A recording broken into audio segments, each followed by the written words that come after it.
In today's video, I'm going to teach you how to download app from Base44 and deploy in Vercel. We'll start by grabbing your project code from Base44, and I'll point out what to do if you run into plan restrictions so you can move forward smoothly toward deployment. First, open your browser and go to the Base44 app dashboard. Make sure you're signed into the correct workspace so you see the apps you expect. On the left-hand sidebar, look for All Apps and click it.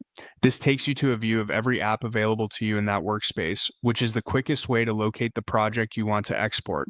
Next, use the Search Apps field to narrow things down. Type a few characters of the app's name, then confirm that the result you select is the correct project. Click the app to open it. You'll land in the app's editor or preview area, which is where you can access project-level actions. At the top of this page, find the menu with 3 dots. Click it, then choose Export Project as zip. This option packages your app's source files into a single downloadable archive, which is what you'll need before moving on to hosting. After you click Export, give it a moment while Base44 prepares the archive. When the download is ready, save the zip file to a folder you can easily find later, like your desktop or a dedicated projects folder. A quick tip. After it finishes downloading, consider extracting the zip locally and scanning the contents so you know where files like package.json, readme, and environment examples are stored.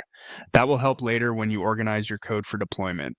If you see an upgrade required message instead of the download starting, that means your current plan doesn't include zip export. Base44 restricts this feature to Builder, Pro, Elite, and Enterprise plans. You'll see a prompt explaining this along with an Upgrade Your Plan button. Click Upgrade Your Plan and follow the on-screen instructions to switch to an eligible plan. After the upgrade completes, return to your app, open the 3-dot menu again, and select Export Project as zip to download your code. Once your zip is saved, you're set for the next stage, deploying in Vercel. With your project files in hand, you can prepare the repository and proceed to Vercel's workflow. For now, you've successfully found your app in Base44, exported the code, and handled any plan requirements that might have blocked the download. That's exactly what you need to confidently move on to hosting. Thanks for watching, and I'll see you in the next part where we continue from here.